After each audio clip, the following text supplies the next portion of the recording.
Ruth 27 साल की थी, शिक्षित, आत्मनिर्भर और परमेश्वर से प्रेम करने वाली।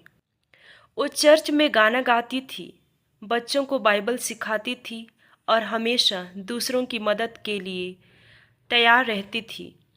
पर उसके दिल में एक सवाल बार बार उठता था, क्या कभी कोई ऐसा मिलेगा जो मेरे विश्वास को समझे, न कि बस मेरे चेहरे को।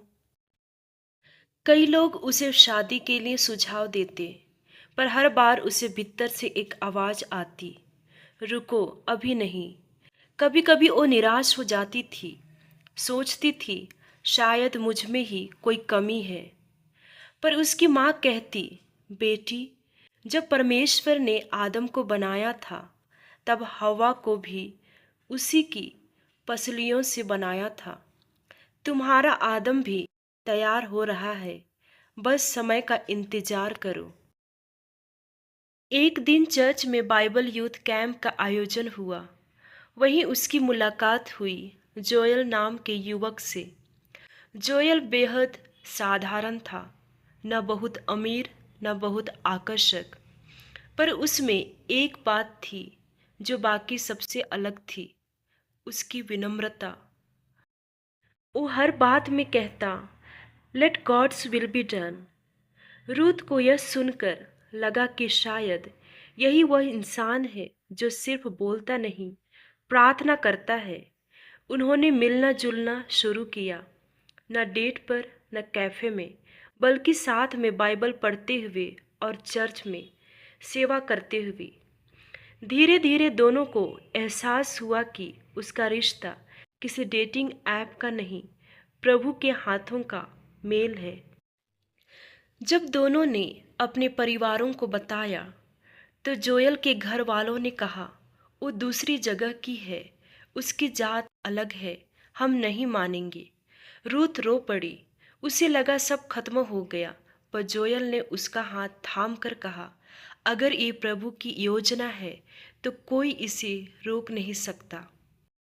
दोनों ने मिलकर उपवास रखा, प्रार्थना की। कुछ हफ्तों बाद जोयल के पिता बीमार पड़े। रूथ ने खुद जाकर उनकी सेवा की, दवा दी, खाना बनाया और हर रात उनके लिए प्रार्थना की।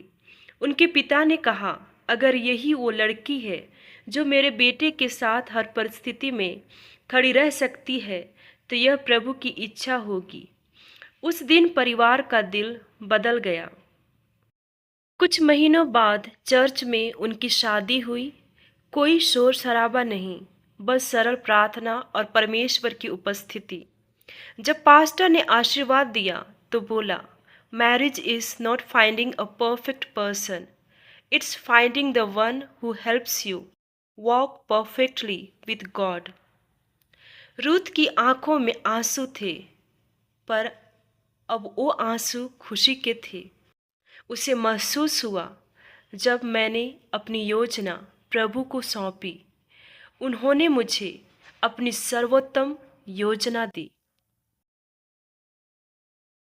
सच्चा जीवन साथी वो नहीं होता जो हमारे सपनों में फिट बैठे, बल्कि वो होता है जो हमें यीशु के करीब ले जाए। अगर तुम मसीही हो तो अपने रिश्तों में भी मसीह को केंद्र बनाओ। कभी कभी प्रभु देर करते हैं, पर वे कभी गलती नहीं करते। Trust in the Lord with all your heart and lean not on your own understanding. In all your ways submit to him and he will make your path straight. Proverb 3:5-6